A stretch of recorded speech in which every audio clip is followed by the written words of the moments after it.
Otongo yango yote. Otongo yango yote. Eh, Tour Eiffel. Et ça remplit Tour Eiffel. Tu es à Tour Eiffel. Merci Zakoma. Pour quand il va ambassade. Nzambe oumela. Bozwa temps ya kolandaka parce que yango bazo bengaka bino bozali ba fan bo défendaka les humains et non les idées ya batouana. Vaut mieux accompagner ces idées na ba œuvre na bango bazo ko sala to lukamwe to sala musala na ndenge esengeli. Mais je vous signale que même na nyonso Mama Bellevue est en train de dominer. Mama Bellevue azali na 124 millions 124 millions de vues. S'il faut kokende en termes ya ba vue biso total à 4 total à 4 so côté na YouTube oko ki ne pena place moko omoni ba vue nyonso mutu do asali to na possibilité wana Mama Bellevue aza na 124 millions virgule quelques vues, tandis que de l'autre côté il y a Maman Sila, elle n'a que 66 millions de vues. Donc 66 millions de vues. Alors allez-y comprendre donc quelque chose. Et allez le coup la double il y a pas vu au ezoko ça la belle vue télévision. Donc yebi makambo yo les techniciens ba kokota na kanisi boko contredire nga été yango nali kolobanini. Nali kolobanini pe pourquoi na pesi ba chiffre o ezali kolakisa comment bozo koboma musala mama wana. Ce n'est pas une personne heureuse, c'est une personne malheureuse. Oh azoko kanisa ke elle est heureuse, non. Ba vraie valeur ya mutu ezalaka na mutu. Ba vraie valeur ya mutu ezalaka na ba acte azoko poser. Ba vraie valeur ya mutu ezalaka na état moleli na ye na efande de linaye. Vous êtes sur Top Media TV. Voilà, merci Bandeko Balandia, Top Media Télévision, Bandeko Balandia, émission au le code de bonne conduite, Mbote Nabino, Boye Imalamu na émission oyo ngai frère Nabino, ndeko Nabino, mwana Nabino, leki Nabino, pona ba misus lokola ba Plamedi, ba Christivi, ba Jenny, ba Miracle, ba Josué, pona ba Lorraine. Lorraine Nketani, je te salue, hein, Lorraine. Et Yelinga Soulelo, donc ça fait très longtemps que je vous ai pas dédicacé. Bah, Lorraine, en tout cas, nga ipe nazalaka yaya na bango, nanga bupe ya batana kuluma, nga naza yaya na bango. Donc, mbote na bino bisika, donc zoame bino. Frère, tadingala pandeko, tadingala panazali, susune sengo ya ko présenter émission au mokolo mwalelo.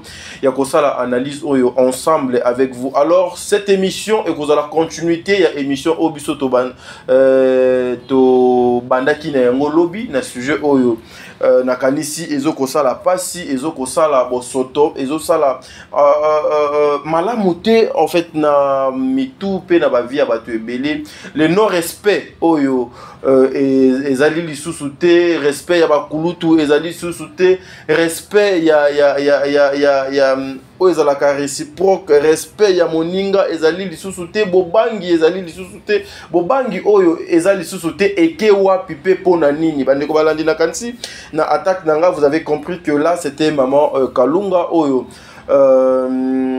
depuis la semaine passée Maman Kalunga azalaki bongo na mboka ya Europe azalaki na Portugal à France et puis azo continuer ba séjour na ezo le kamala. Moi personnellement je viens de parler avec Maman Jolie Kalunga depuis mboka ya Macron bisika ezwamiye azo continuer ka ba production na ye bandeko nyonso bozo kobenga pona ba perruque nazo pesa kabino numéro ya Maman Kalunga numéro o eza affiché wana eza numéro nanga soki oza na besoin ya numéro ya Maman Kalunga pozo ba perruque ou bien pozo ba kabelo o azana ngo kuna vous appelez justement sur ce numéro. Je vais vous mettre en contact avec Maman Kalunga boko benga boko kutana okozwa okosomba biloko na ndenge esengeli bandeko balandi. La communauté congolaise, prenez le chien someko solo na bino ensemble bino baye bozwa pe grâce au kende poto bozwa pe bakiti to luka moyen to meka ko solo la bino baye pe bozali na ba famille bino ba épée bozo ko respecter ba principe bino ba épée bozali na makanisi to fanda nanu to meka kolanda émission oyo ensemble. En tout cas bo pesa biso matoi na bino bo pesa biso temps na bino to lukama to solo na bino. C'est que nous allons parler ce qui est kozala bénéfique pour na yote et kozala bénéfique même pour na bana na yo. Les comédiens l'hypocrisie o eza kati na bino biso tokotika yango te jusqu'à ce que bokobongwana, jusqu'à ce que vous allez changer, jusqu'à ce que vous allez commencer à respecter le principe, le respect yaba aîné, le respect yaba tu o bazoko sala mosala ezoko monana, même si ba o bazoko sala mosala te, mais le respect dans son ensemble. Le comédien aujourd'hui, bazali à la base ya makambo belé ezoleka sur la place publique et surtout dans les réseaux sociaux. Mon émission d'hier dans Salaki Angote pour venir exposer Mama Sila. Émission ya lobby pour vous les mal compris ezalaki pour nakoya kosala yangote pour Mama Olive ou bien Mama Sila babebana ou bien Mama Olive abengana Mama Sila, non naza na pouvoir wana te. Et puis cette dame de Nakoma Maman Olive, elle n'est pas du genre yaba maman o bakanga mité ma po aluka moyen à régler compte naie faut à la émission mutumo bien foyo ka mutumo boy. Non. Mais c'était juste une façon yako expliquer na mokili, une façon yako interpeller pe maman na biso si la été à ça la attention na batouana parce que batouana bazali ba danger permanent pour na avenir naie professionnellement. J'ai reçu les appels. Je vous dis que vos menaces à la con, ça me fera rien du tout, mes frères et sœurs. Vos insultes, en tout cas, et changer UDP principe au tozan angote ou bien et que changer makambo tozan ango besoin de tout ça là pour la communauté nabiso. Vos insultes en tout cas et quoi affaiblir ngaïté à ta seconde moko. Et puis si vous regardez l'émission, Ezali n'a plus de 90 commentaires. Sur plus de 90 quelques commentaires, on a presque 100 commentaires. C'est ok, na 100%, vous allez trouver 98% ce sont de personnes au bazo qui fustigent ba comportement, il y a salité, il y a bosoto, au bande konabiso, nzambe asala bango grâce ba kenda poto bazu poto ba chango na mapeka, au bazo ko sala. Je suis en train de recevoir les appels de partout, bah message à batou et belé. En tout cas, je vous dis merci ba maman nanga, ba papa nanga, bisika nyoso donc ezwami bino ba ebozo kotala ka émission oyo kotala ngo pe yo mon côté, prends cette émission, partage ça avec tes amis, partage aussi avec les enfants. C'est une émission où ceux qui c'est une émission lorsque ozo kotala yango papa ceux qui ban na baza kolala ba voisin balali okola msobango pe bofandi wana bolanda émission o parce que ici tokotikala kofinga ata mutu ata seconde mon côté ata jour mon côté tokofinga ka mutu awa tokokotaka na vie privée ya mutu otokende au-delà ya principe. Nous allons nous limiter na bisika oyo principe ezokoloba ete biso photo sukawana. Voilà, émission nanga ezalaki pona ko léser Mama Sila te, mais ezalaki pona ko yebisa ye akanga bandeko wana minoko parce que bandeko wana balobaka na kombo na ye, bandeko wana bakotaka na ba groupe na bango ya ba réunion, bandeko wana ba mebengaka les abakouk parce que lorsque bazoko finga Maman Olive azalaka na Mama Sila et batona balobaka na kombo ya Mama Sila. Donc Mama Sila a un mot sur ces gens-là. Parce que lorsqu'on parle de il y a les abakouk, j'avais vu ça, na répété makamuna lobaki lobi na lobumbashi, Mama Sila dit que les abakouk je suis binno bozalaka motema nanga makasi nanga patati patata. C'est-à-dire parmi les abakouk Mida Azana 4 et c'est dépend de Mada Azana 4. Alors, il est temps Yakobeta Nzete, il est temps Yakobeta Nzete, Yakoyeb Savango dorénavant na lingi koyoka te na kombo nanga. Parce que aujourd'hui, ce qui Mama Sila se dit non, trop c'est trop, ba fingi maman trop, ba fingi ba collègue nanga trop, et pas ya bato yo ba kumisa kanga, et pas ya bato yo balanda kanga.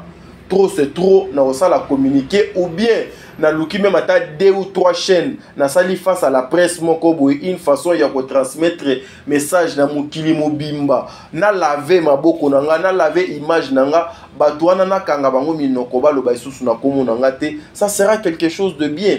Nous avons vu ça ici avec l'artiste Kofi Olomide pour na sauver image na ye, pour na sauver famille na ye, pour na sauver musala na ye, asala ki communiquer pour na ko tcha ba confrère na ba consoeur que ba meka kotanga kombo na yete ba meka kocha ye na ba miniature te. C'est pareil aussi avec Mama Sila akoki ko sala yango et c'est dépend na za na besoin te otanga ka kombo na nga na munoko na yo ochaka nga na ba miniature na yo olobela ka makambu na nga mida naza na besoin te olobela makambu na nga ofinga ka batu na kombo na nga ochaka nga na ba miniature dorénavant jour yo komeka justice et kolanda yo. Ça sera quelque chose de bien. Il y a plusieurs façons oyo bino ba mama na biso nzambe asali bino grâce bozali na comment dirais-je babenga ngo nini nzambe asali bino grâce bozali bato oyo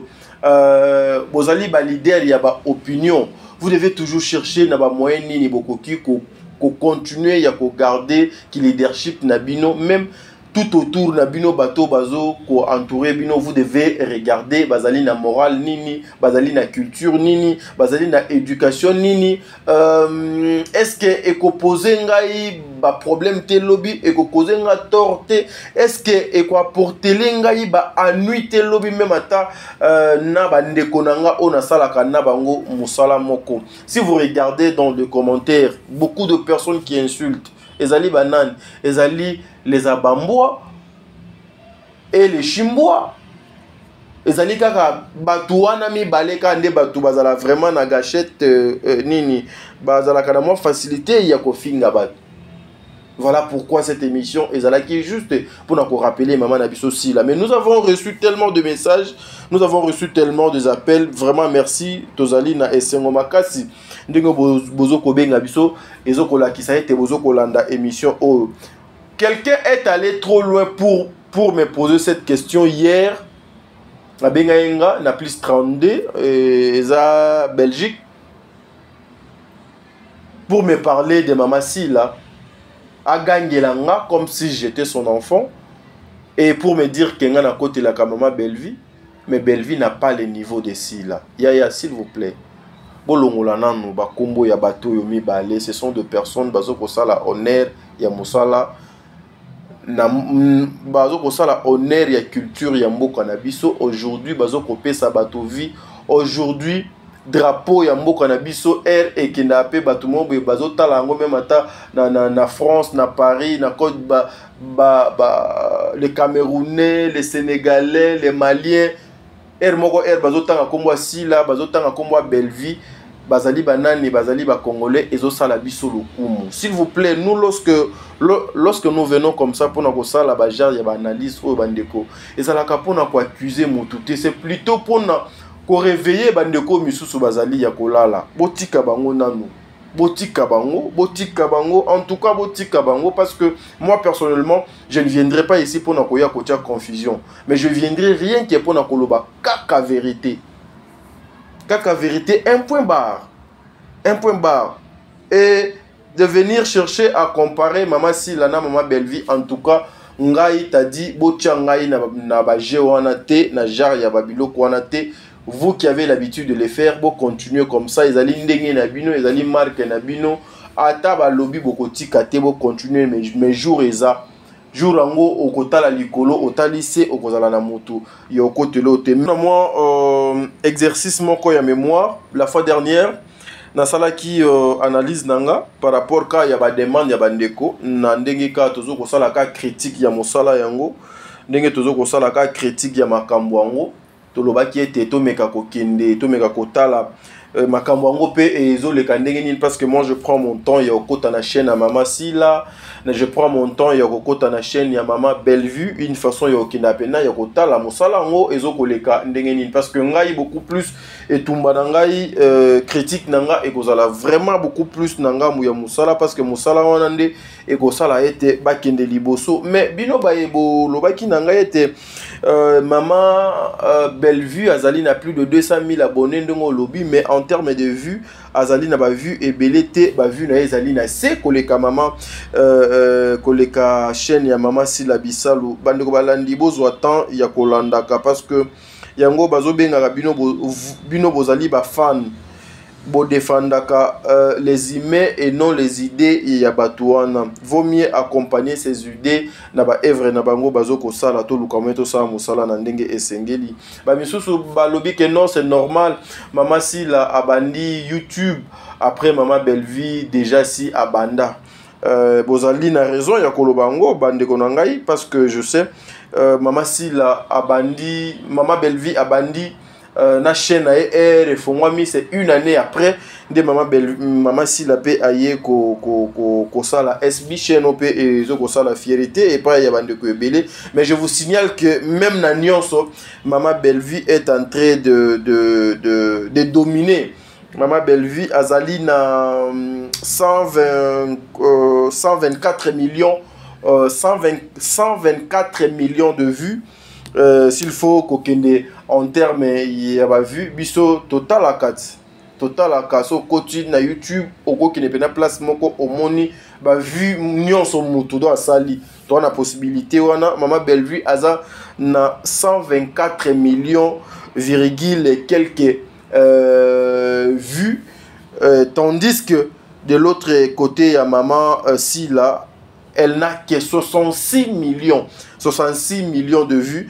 Donc, 66 millions de vues. Alors, allez-y comprendre donc quelque chose. Et allez le coup la double. Il y a vu au ezoko ça la belle vue télévision. Donc, yebi makambo yo les techniciens bako kota na kanisi boko contredire nga été yango nali kolobanini. Nali kolobanini pe pourquoi na pesi ba chiffre o.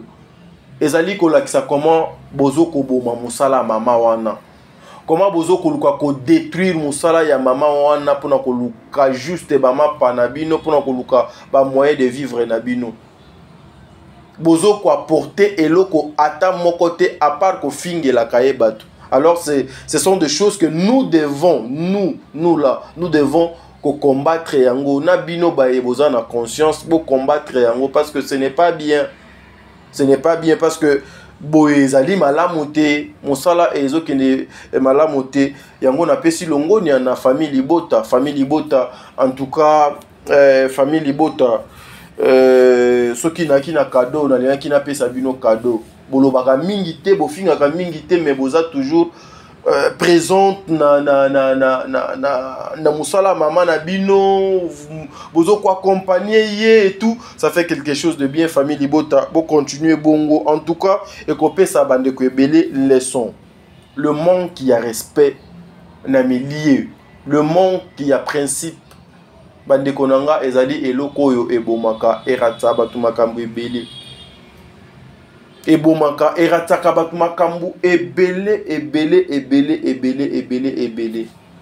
Aujourd'hui, nous avons pris l'exemple de maman Kalunga qui est maintenant en Europe.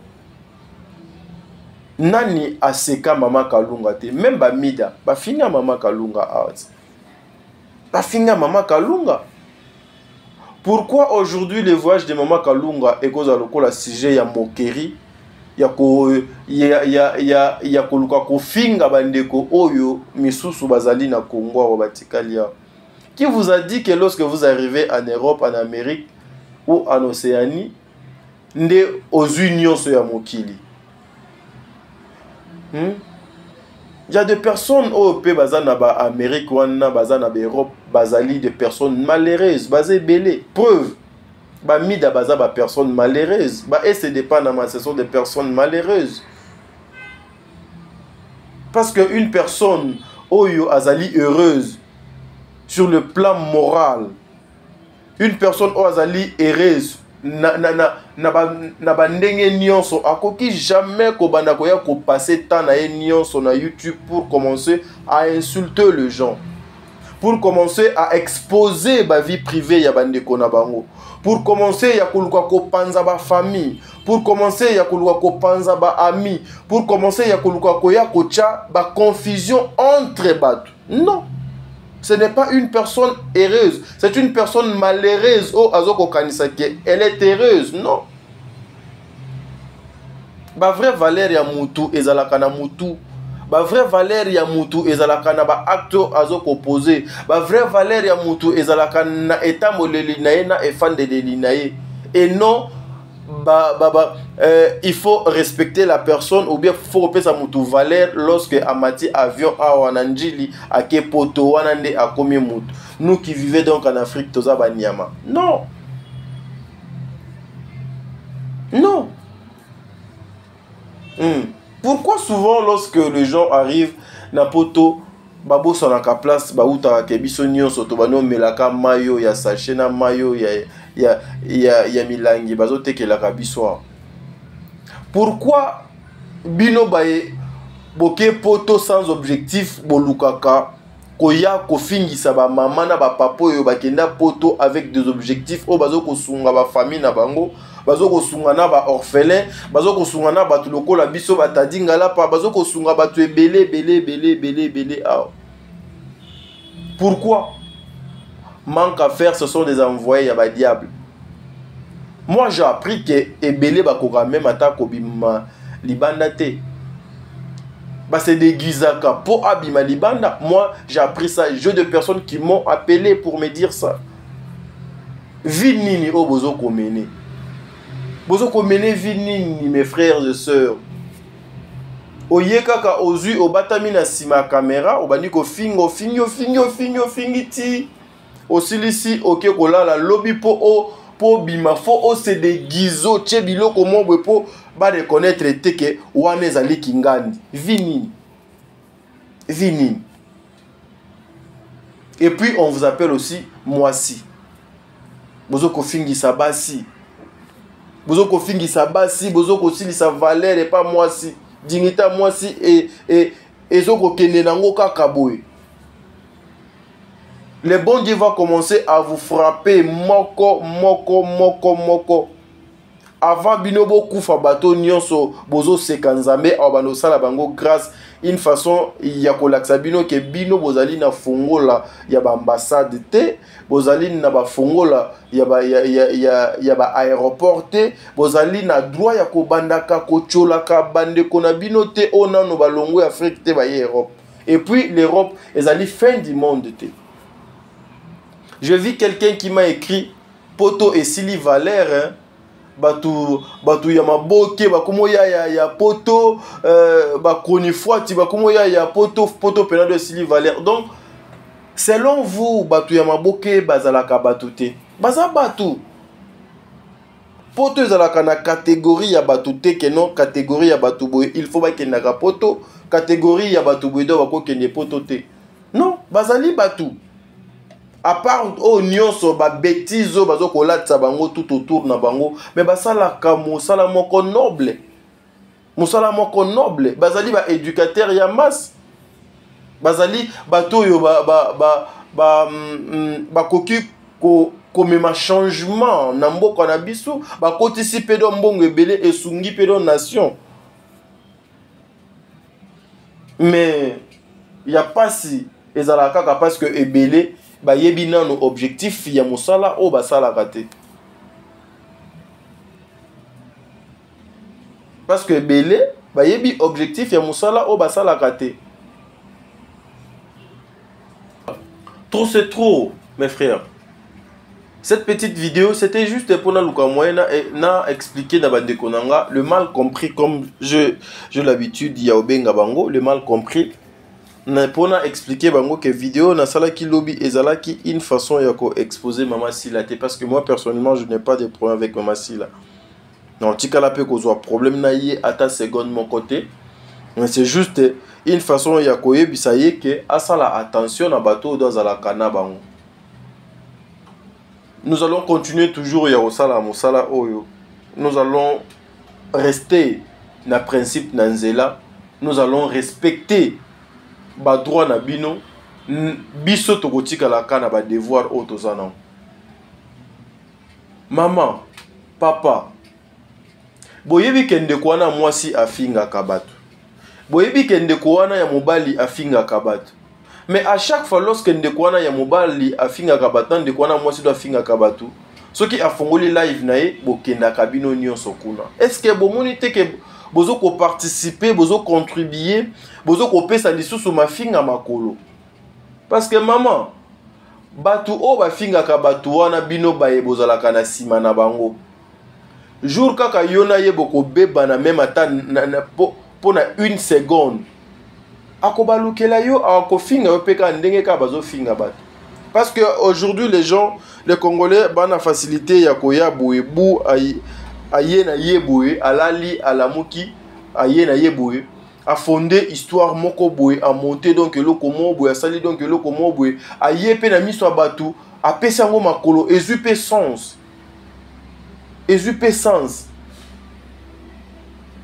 poto ekomi gobeba po ba konifoti ba komoya poto na batu ya maboke. Qui vous a dit que poto ezalaka pour na catégorie ya batu? Non, ça fait trop ngai moko na komi komona. En tout cas surtout babiso ba tozo koleka leka na ba etando ekebwe des fois na momo nango tout ridicule, sérieux, ridicule, parce que ce n'est pas sérieux. Ce qui bino bozalaka na besoin maman Olive atia bino ka asunga kabino, ce n'est pas de cette façon, parce que aujourd'hui constat moko sina sala et pas ya ba Congolais, les impolis nyonso le ba nyonso baka mal élevé, mal bouche et bandi na école ya Zakari baba baswe ti kitaba o bazo koya lelo batu nyonso bakoma kokanisa ete soki oza impoli ofingi mutu bakozwa yo lobi. Mais vous oubliez que lelo batu nyonso bakoma kozwa exemple ya Zakari baba baswe, c'est encouragé. Non, Zakari baba baswe a étudié, a eu courage naye asangisi yango na classe na étude naye et salié oyo yaza. Mais aujourd'hui, tout le monde a besoin à embrasser na finga non pas de son na fingi bochanga ka. Et aussi lokola mboko ezali mboka moko ya ba benga ngonini ba opportuniste ezali mboka moko ya que les gens ne respectent pas le principe communauté mobo oyo batu bakena ko soutenir kaka mabe. Okomona ce genre de personnes qui insultent batu mo mona baza sima na bango pona ko pousser bango, pona ko soutenir bango, pona ko pesa bango ba moyen, pona ko pesa bango ba matériel, pona ko pesa bango ba mbongo, pona ko financer bango ba kende liboso. Ba kombataka anti-valeur katina anti-valeur te. Katina anti-valeur te. Ce n'est pas de cette manière que vous voulez maman Olive dans Sungabino. Maman Olive faut à sala nini na Congo. Oye à salaka eza ya niveau na ye. Et puis elle n'est pas aza obligée te dans sala.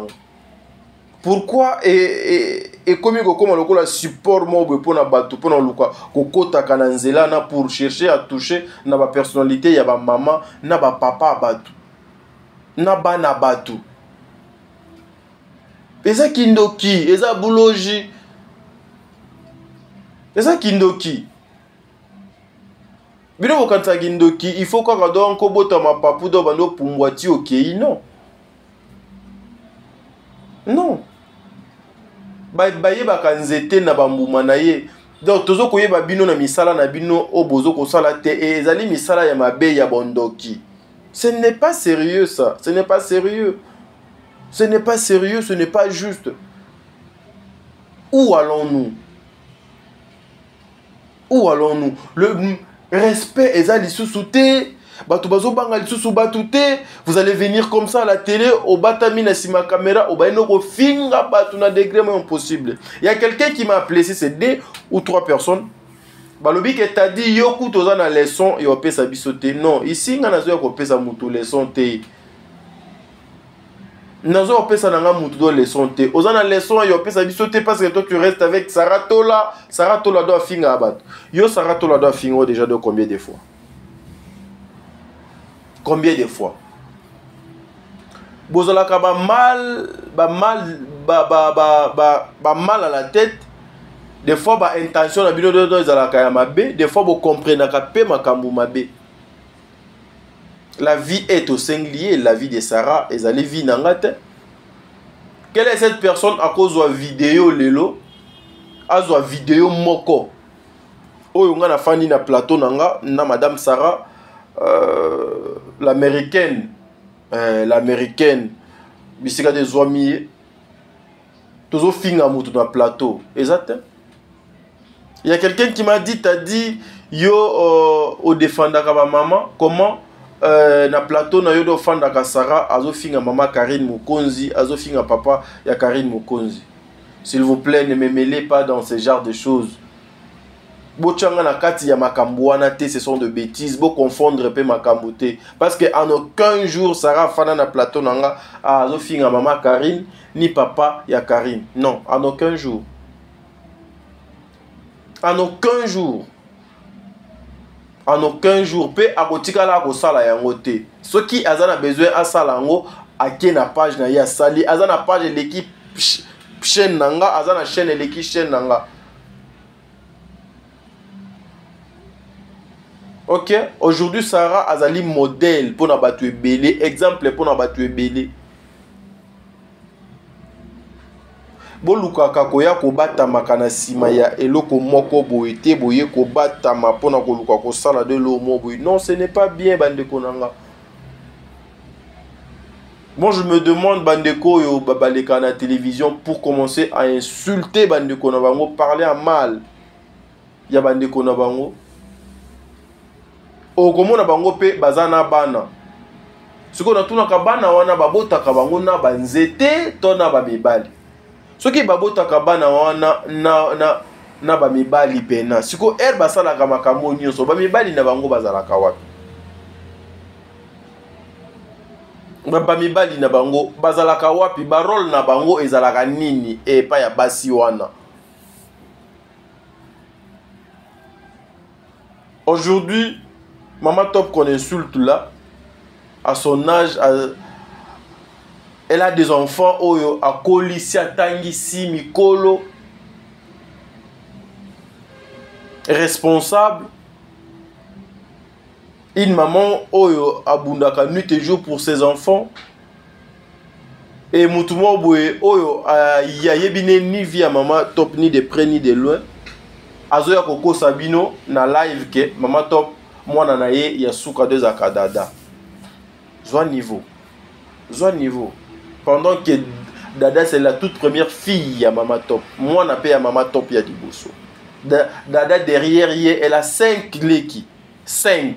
Oh quoi? Oh pardon. 4 leki. Azana ba leki 4. Mais quelqu'un qui passe à la télé pour vous dire que Maman Top a fait ça barré. Moi nanaye ya Diboso depuis moi nana depuis do bota dada akokalso do ko bota do bana misusuté. C'est et ça vraiment bassesse. En tout cas, et ça vraiment bassesse, c'est pas sérieux. Ce n'est pas sérieux. Et puis au moment dans des émissions comme ça batopé batoni belé bazo qui ne ko défendre. Ce n'est pas bien. En tout cas, c'était comme ça objectif via émission Oyo. Et c'est là qui nango entre parenthèses pour répondre na bandeko ete émission nanga na sala ki lobby ezala ki pona ko leze mama sila te ezala ki pona ko luka ko kabola mama sila na mama Olive te ezala ki pona ko tia confusion te mais ezala ki plutôt pona rappeler mama sila ke bato wana bazo finga mama Olive bato wana bazo finga bandeko no ba comédien bazalaka ba poulet na yo bazalaka bato yo ba défendaka yo bazalaka bato yo il paraît bozalaka na bango na ba groupe bazalaka bato yo ba lobelaka comme on nuit et jour. Alors il faut faire quelque chose, il faut frapper, soit pekisa bango comme on soit yebsa bango batanga su comme on te soit bo retirer bango na ba groupe nyonso ya les abaku. Mais et si longtemps que bango bakozalaka na ba groupe wana bakobanda olobela kaka yo et puis bayaka bafingaka mama Olive oyo ozalaka na ye oliaka na ye des fois otambolaka na ye ekoki kozala danger na mosala na yo parce que bato wana bazokosunga te ke mosala na yo dokende liboso yango omoni tosalaki video wana yango omoni mpe moi personnellement lokola na defendaka bamaman j'étais venu pour défendre Maman Top parce que je ne pouvais jamais laisser ça, permettre ça.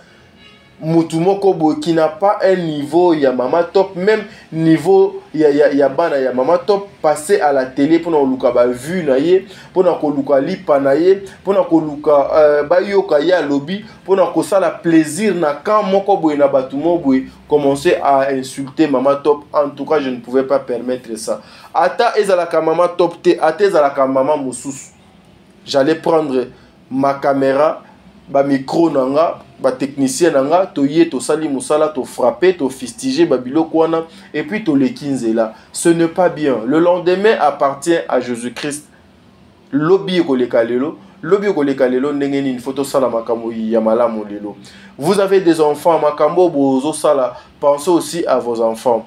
Vous avez des familles, tous oignon so bosala kabo, pensez pe na ba famille na bino. Bozali na ba avenir, bo pensez pe na ba avenir na bino. Et ezana makamusu na ba via batudo esi la kate. Ezana makamusu na ba via batudo donc esi la kate. OK? Lobby ko lekalelo na kanisi toke labo tozo la bino ba élément ya makambo nyonso et puis tout ça la bino une émission ya 40 minutes, une façon de vous expliquer makambo belé au biso tozana surtout pour notre dossier ya Arachou. Un dossier où vous allez trop sensible, un dossier rempli de lokuta, un dossier où il y a à boire et à manger. Donc il y a bunda to bandeni to kozwa ba élément pour to ya to sola na bino bande konabiso nzambe azala na bino so Jésus Christ aye lilote to kutana na bino lobi ko lekalelo. Merci beaucoup.